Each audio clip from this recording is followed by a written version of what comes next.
아무것도 하기 싫고 무기력한 당신에게 부처님이 권하는 진정한 휴식. 오늘도 몸이 무거우신가요?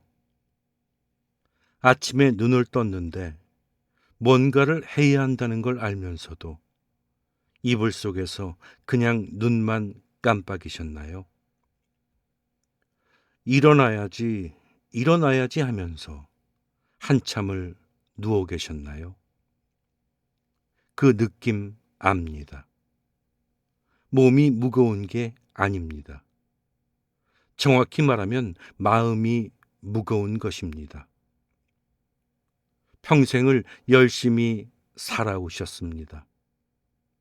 새벽같이 일어나 밥을 지으셨고, 허리 한번 펴기 어려운 하루들을 버텨오셨고, 가족을 위해, 자식을 위해, 때론 남들의 눈빛을 위해 쉬지 않고 달려오셨습니다. 그런데 어느 날부터 그 달려가던 발걸음이 갑자기 멈추어 버린 것입니다. 아무것도 하기 싫다. 그냥 잠만 자고 싶다. 밥도 먹기 귀찮다. 사람도 만나기 싫다. TV도 재미없고 뭘 봐도 감흥이 없다. 이런 마음이 드시나요? 그러면서 동시에 이런 생각도 드시지 않습니까? 내가 왜 이러지? 이러면 안 되는데. 이 나이에 이렇게 무기력하면 어쩌나. 나는 왜 이렇게 의지가 없을까? 오늘 이 시간에 저는 그 자책을 잠깐만 멈춰달라고 말씀드리고 싶습니다.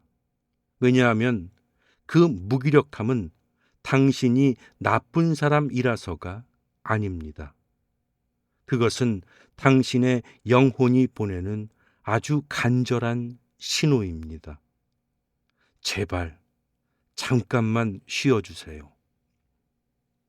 그 신호를 우리는 너무 오랫동안 무시하며 살아왔습니다.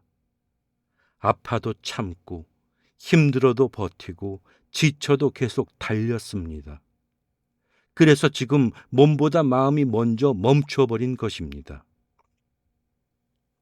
2500년 전 인도의 한 숲속에서 깨달음을 얻으신 분이 계십니다. 그분은 인간의 지침과 고통과 쉬고 싶은 마음을 누구보다 깊이 이해하셨습니다. 왜냐하면 그분 자신이 6년 동안의 혹독한 고행 끝에 몸과 마음이 완전히 무너지는 경험을 하셨기 때문이죠. 그분이 바로 석가모니 부처님입니다. 오늘은 그분의 가르침을 따라 진정한 휴식이 무엇인지 함께 천천히, 아주 천천히 걸어가 보겠습니다. 서두르지 않아도 됩니다. 눈을 감고 들으셔도 됩니다. 이불 속에 누운 채로 들으셔도 됩니다. 오늘만큼은 그래도 됩니다. 부처님께서 깨달음을 얻으신 지 얼마 되지 않았을 무렵 소나라는 제자가 있었습니다. 소나는 부잣집 출신으로 발바닥이 너무 부드러워 걸을 때마다 발이 아플 정도였다고 합니다. 그런 그가 출가하여 수행자의 삶을 선택했습니다. 소나는 대단히 열심이었습니다. 다른 제자들이 쉴 때도 경행, 즉 걷는 명상을 멈추지 않았습니다. 새벽부터 밤 늦게까지 쉬지 않고 걸으며 수행을 했습니다. 어찌나 열심히 걸었던지 그 부드럽던 발바닥에서 피가 흘러 경행하는 길 위에 핏자국이 남을 정도였다고 경전은 전합니다. 하지만 그토록 열심히 수행했는데도 소나에게는 깨달음이 찾아오지 않았습니다. 지치고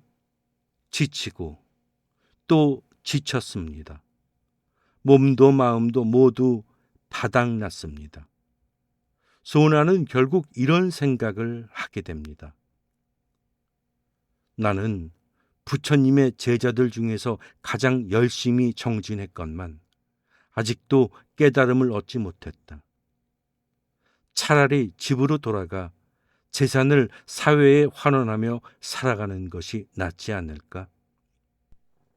그때 부처님께서 소나의 마음을 아시고 그를 찾아가셨습니다. 부처님께서 소나 옆에 조용히 앉으시더니 이렇게 물으셨습니다. 소나여, 네가 집에 있을 때 검은 고를 잘 탔다고 들었다. 그렇지? 소나가 대답했습니다. 그렇습니다, 세존이시여. 부처님께서 다시 물으셨습니다. 소나여, 검은 고줄이 너무 팽팽하면 어떠하냐? 소리가 제대로 나느냐? 소나가 대답했습니다. 아닙니다, 세존이시여. 소리가 좋지 않습니다. 부처님께서 또 물으셨습니다. 그러면 검은 고줄이 너무 느슨하면 어떠하냐? 소리가 제대로 나느냐? 소나가 대답했습니다. 아닙니다, 세존이시여. 그때도 소리가 좋지 않습니다. 부처님께서 미소를 띠시며 말씀하셨습니다. 소나여, 그렇다면 언제 검은 고 소리가 가장 아름다우냐? 소나가 대답했습니다. 줄이 너무 팽팽하지도 않고 너무 느슨하지도 않아 딱 알맞을 때, 그때 가장 아름다운 소리가 납니다. 그러자 부처님께서 말씀하셨습니다. 소나여, 수행도 그러하다. 너무 지나치게 노력하면 들뜨고 흥분하게 되고 너무 느슨하면 나태해진다. 그러니 소나여, 수행의 힘을 균형 있게 유지하여라. 근기의 균형을 잡아라. 그리하여 모든 근기가 조화를 이루도록 하여라. 그것이 바로 중도이니라. 이 이야기는 지금으로부터 2500년이 지난 오늘 우리에게 이렇게 말을 건넵니다. 당신은 어떤 삶을 살아오셨습니까? 아마도 소나처럼 검은 고줄을 너무 팽팽하게 당기며 살아오지 않으셨습니까? 새벽에 일어나 온 가족의 밥을 지어야 했고, 직장에서는 완벽하게 일을 처리해야 했으며, 집에 오면 또 살림을 돌봐야 했고, 자식들의 숙제를 봐주고 남편의 끼니를 챙기고 어른들을 봉양하고 이웃과의 관계도 신경 써야 했습니다. 그 과정에서 당신 자신을 위한 시간은 얼마나 있었습니까? 쉬고 싶다고 말한 적이 있으셨습니까? 아프다고, 힘들다고, 그냥 아무것도 하기 싫다고 솔직하게 말씀하신 적이 있으셨습니까? 대부분 없으셨을 것입니다. 말하지 못했습니다. 말해도 소용이 없었습니다. 오히려 말했다가 더 힘든 일이 생길 것 같았습니다. 그래서 그냥 참았습니다. 그냥 버텼습니다. 그냥 또 일어나서 또 밥을 지었습니다. 그렇게 수십 년이 지나갔습니다. 그리고 지금 그 팽팽하게 당겨져 있던 줄이 조금 느슨해진 것입니다. 그것은 당신의 잘못이 아닙니다. 그것은 자연스러운 현상입니다. 너무 오래 팽팽하게 당겨진 줄은 언젠가 반드시 풀어주어야 합니다. 그렇지 않으면 끊어지고 맙니다. 지금 당신의 몸과 마음이 느슨해진 것은 끊어지지 않기 위해 스스로를 지키는 자연의 지혜입니다. 하지만 많은 분들이 이 느슨해진 시간을 편안하게 받아들이지 못합니다. 오히려 그 시간을 더욱 힘들게 만드는 것이 있습니다. 그것은 바로 자책입니다. 이러면 안 되는데, 게으른 사람이 되어가는 것 같다. 자식들이 보면 뭐라 하겠어? 이렇게 살다가 어떻게 되는 거야? 이 목소리들이 머릿속에서 끊임없이 당신을 채찍질합니다. 몸은 쉬고 싶은데 마음은 쉬지 못하게 합니다. 그래서 더 힘듭니다. 그래서 더 지칩니다. 부처님께서는 소나에게 이렇게 말씀하시지 않으셨습니다. 더 열심히 해라. 약한 소리 하지 마라. 수행자가 그런 생각을 하면 되겠느냐? 부처님께서는 그냥 소나의 옆에 조용히 앉아 검은고 이야기를 해 주셨습니다. 그것만으로도 소나는 자신의 수행 방식을 돌아볼 수 있었고 새로운 길을 찾을 수 있었습니다. 훗날 소나는 깨달음을 얻어 훌륭한 수행자가 되었습니다. 채찍이 아니라 이해가, 다그침이 아니라 쉼이 그를 깨달음으로 이끌었습니다. 지금 당신도 마찬가지입니다. 자책의 채찍을 내려놓으십시오. 대신 지금 이 느슨해진 시간을 당신의 영혼이 조율받는 시간으로 바라보십시오. 검은고 줄을 알맞게 조율하듯 지금 당신의 마음이 스스로를 조율하고 있는 중입니다. 자, 이번엔 잠과 쉼에 대한 이야기입니다. 많은 분들이 낮에 누워 있거나 낮잠을 자면 죄책감을 느끼십니다.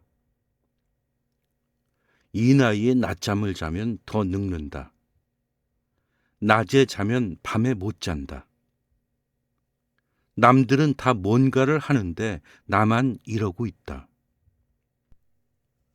이런 생각들이 자꾸 올라와서 편안히 쉬지도 못하고 그렇다고 일어나서 뭔가를 하기도 싫고 그 사이 어딘가에 끼어서 괴롭습니다.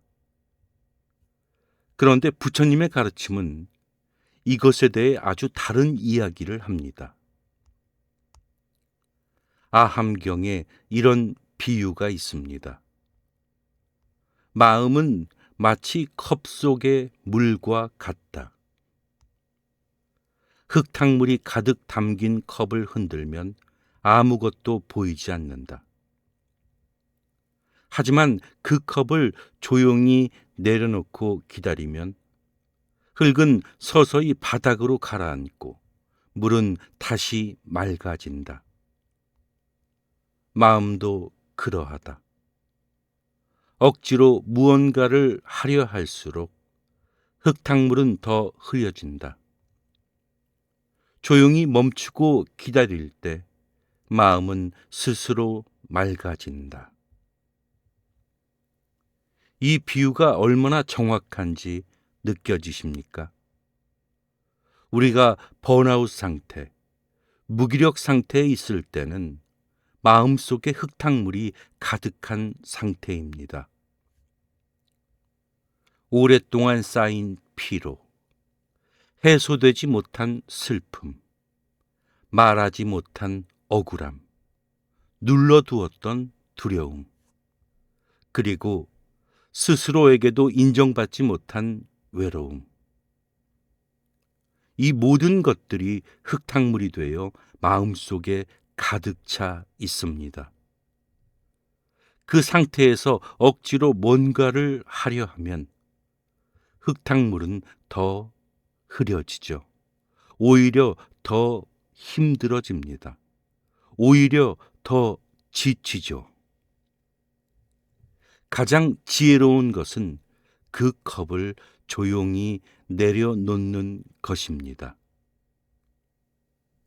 지금 당신이 쉬고 싶은 그 마음, 그것은 컵을 내려놓으려는 지혜입니다. 혹시 이런 사실을 알고 계셨습니까? 부처님도 주무셨습니다. 경전엔 부처님의 일상이 기록되어 있는데 그분은 하루에 규칙적으로 쉬시고 주무셨습니다. 초야, 즉 저녁에 잠깐 쉬시고 중야에는 주무시고 후야에 다시 일어나 수행하셨습니다. 완전한 깨달음을 얻은 분도 휴식과 수면이 필요했습니다. 그렇다면 우리에게는 얼마나 더 필요하겠습니까? 불교에는 오수라는 개념이 있습니다. 오후에 짧은 낮잠을 뜻하는 말입니다. 수행자들에게도 낮잠은 허용되었습니다. 지나치지 않는 선에서의 휴식은 수행을 방해하는 것이 아니라 수행을 돕는 것으로 여겨졌기 때문입니다. 그러니 제발 낮에 눈을 붙이셨다고 자책하지 마십시오. 이불 속에 한참 누워 계셨다고 부끄러워하지 마십시오. 그것은 게으름이 아닙니다. 그것은 당신의 몸과 마음이 스스로를 치유하는 소중한 과정입니다. 요즘 번아웃이란 말을 많이 쓰지요. 다 타버렸다는 뜻입니다. 장작이 타오를 때 얼마나 뜨겁고 환한지 모릅니다. 주변을 밝히고 따뜻하게 하고 요리도 할 수 있게 합니다. 하지만 결국 다 타고 나면 재만 남습니다. 그 재가 나쁜 것이 아닙니다. 그것은 뜨겁게 타오른 흔적입니다. 열심히 살아왔다는 증거입니다. 당신은 평생 뜨겁게 타오르셨습니다. 가족을 위해, 자식을 위해, 회사를 위해, 지역 사회를 위해, 때론 남들을 위해. 그렇게 오랫동안 타오르다 보면 재가 되는 것은 당연한 일입니다. 그런데 재는 끝이 아닙니다. 재 속에는 다시 불을 피울 씨앗이 담겨 있습니다. 지금 당신이 경험하는 무기력과 쉬고 싶은 마음은 재가 되어가는 과정이 아니라 다음에 피울 불을 위해 에너지를 비축하는 시간입니다. 이 시간은 끝이 아니라 새로운 시작을 위한 준비입니다. 부처님께서는 마음을 자주 호수에 비유하셨습니다. 고요한 호수는 하늘도 담고 구름도 담고 나무도 담습니다. 수면이 잔잔하면 모든 것이 있는 그대로 비칩니다. 하지만 바람이 불어 물결이 일면 아무것도 제대로 비치지 않습니다. 하늘이 흔들리고 나무가 일그러집니다. 우리 마음도 마찬가지입니다. 온갖 걱정과 후회와 불안과 자책이 바람이 되어 불면 마음의 호수에 물결이 일고 우린 아무것도 제대로 보지 못합니다. 그 물결을 잠재우는 방법은 억지로 물결을 누르는 것이 아닙니다. 바람이 잠들기를 기다리는 것입니다.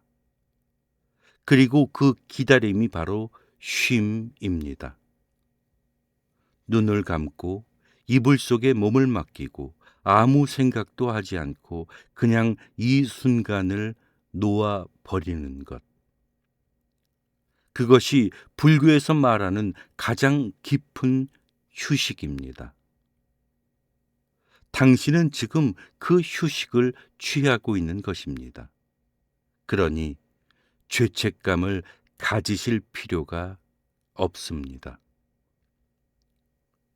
자, 이제 아주 중요한 이야기를 해드리죠. 충분히 쉬고 나면 어느 순간 다시 일어나고 싶어질 때가 옵니다. 하지만 그 어느 순간이 좀처럼 오지 않을 때 또다시 자책이 시작됩니다. 도대체 나는 왜 이렇게 의욕이 안 생기지? 언제까지 이러고 있을 건지. 뭔가를 해야 하는데 뭘 해야 할지도 모르겠어.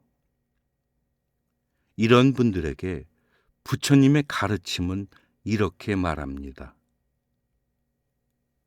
크게 시작하려 하지 마십시오. 아주 작은 것부터 시작하십시오. 의욕을 억지로 끌어올리려는 것은 잠든 사람을 갑자기 흔들어 깨우려는 것과 같습니다. 그렇게 하면 놀라고 비틀거리고 오히려 더 힘들어집니다. 대신 빛을 조금씩 열어주는 것처럼 아주 작은 것들을 통해 서서히 깨어나는 것이 훨씬 자연스럽고 지속적입니다. 부처님의 가장 기본적인 수행법 중 하나는 아나파나사티, 즉 들숨과 날숨을 관찰하는 것입니다. 이것이 왜 수행이냐고 하실 수도 있습니다. 숨 쉬는 것은 너무 당연한 것 아닌가? 그렇습니다. 너무 당연해서 우린 평생 숨을 쉬면서도 한 번도 그것에 감사하지 않았습니다. 지금 한번 해보시겠습니까? 편안하게 앉으시거나 누우십시오. 이제 천천히 숨을 들이쉬십시오. 공기가 코끝을 지나 목을 타고 폐속으로 들어오는 것이 느껴지십니까? 가슴이 살며시 부풀어 오르는 것이 느껴지십니까? 이제 천천히 내쉬십시오. 공기가 다시 나가면서 몸이 조금 가벼워지는 것이 느껴지십니까? 이 숨 하나, 이것이 기적입니다. 이것이 살아있다는 증거입니다. 이것이 당신이 아직 이 세상에 있다는 사실입니다.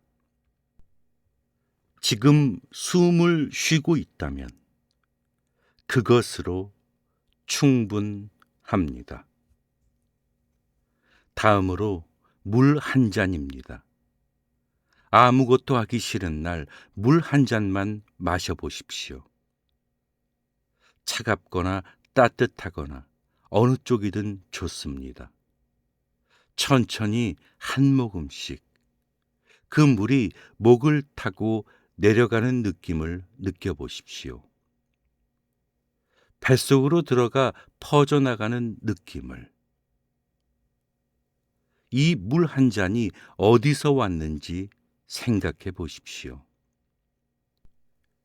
빗물이 모여 강이 되고 강물이 정수장을 거쳐 수도관을 타고 이 집에 도달했습니다. 이 과정에 얼마나 많은 인연이 닿아 있는지. 부처님께서는 이런 가르침을 주셨습니다.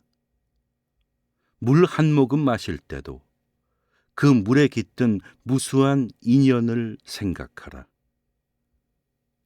그 생각 속에 감사가 깃들고 감사 속에 지혜가 피어난다.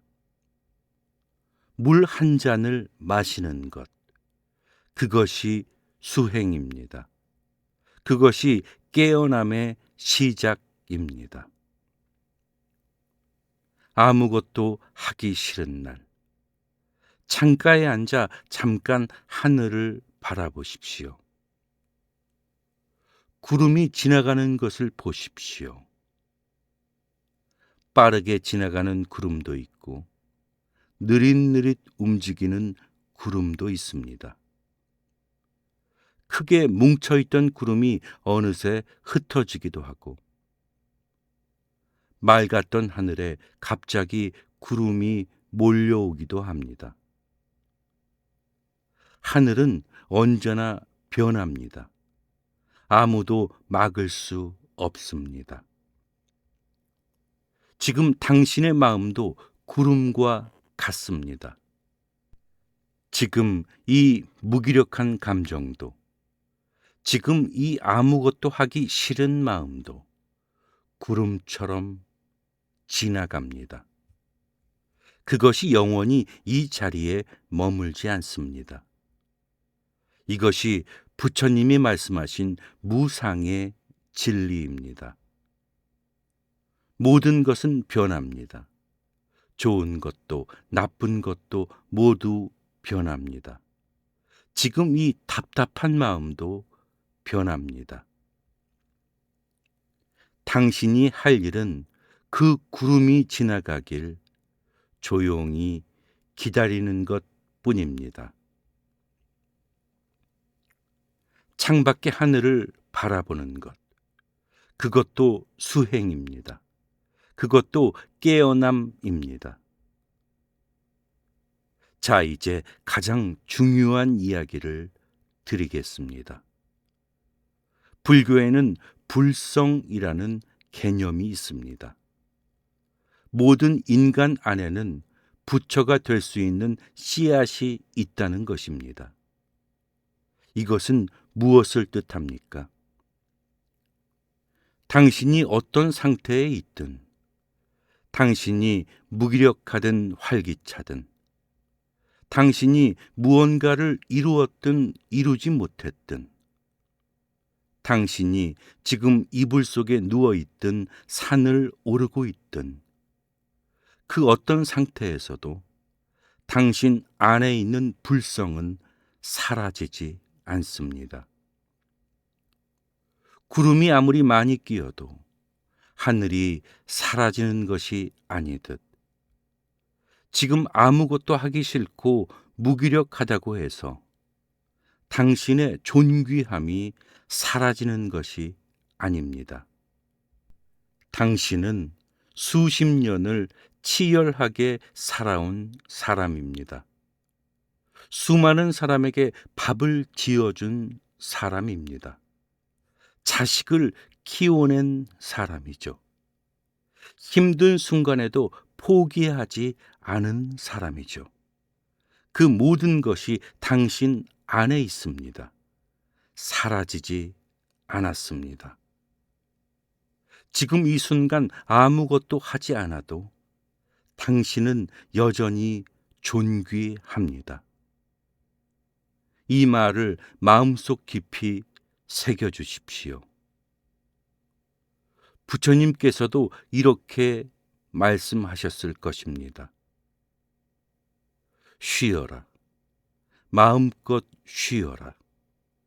너는 이미 충분히 살아왔다. 지금 이 순간 눈을 감고 쉬는 것도 아름다운 삶의 한 부분이다. 이제 마무리할 시간이 왔습니다. 오늘 우리가 함께 걸어온 길을 잠깐 돌아보겠습니다. 소나의 검은고 이야기를 통해 배웠습니다. 줄은 너무 팽팽해도 너무 느슨해도 안 됩니다. 지금 당신의 줄이 잠시 느슨해진 것은 자연스러운 조율의 과정입니다. 흙탕물의 비유를 통해 배웠습니다. 억지로 무언가를 하려 할수록 마음은 더 흐려집니다.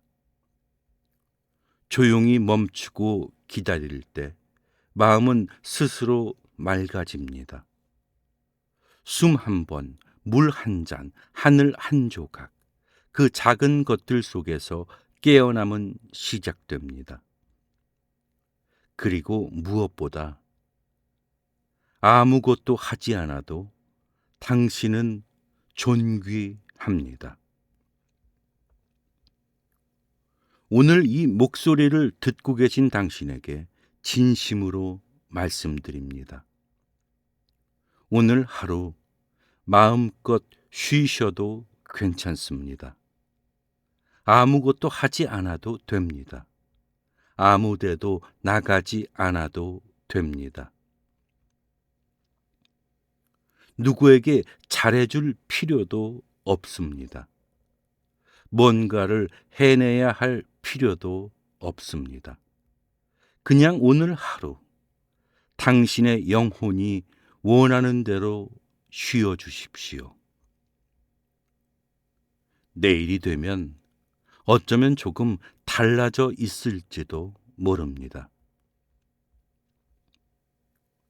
그 흙탕물이 조금 가라앉아 물이 조금 더 맑아져 있을지도 모릅니다. 검은고 줄이 조금 더 알맞게 조율되어 있을지도 모르죠. 하지만 내일의 일은 내일에 맡기십시오. 지금 이 순간은 그냥 쉬는 시간입니다. 부처님께서 말씀하셨습니다. 편안히 있어라. 지금 이 순간이 충분하다. 네가 지금 여기 있는 것, 그것이 이미 기적이다. 지금 이 순간 당신이 살아있다는 것, 지금 이 목소리를 듣고 있다는 것, 지금 숨을 쉬고 있다는 것, 그것이 이미 기적입니다. 그것이 이미 충분합니다.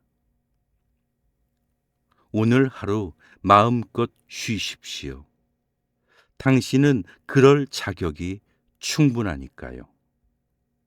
당신은 정말 많이 수고하셨습니다. 나무 석가모니불, 나무 석가모니불, 나무 석가모니불.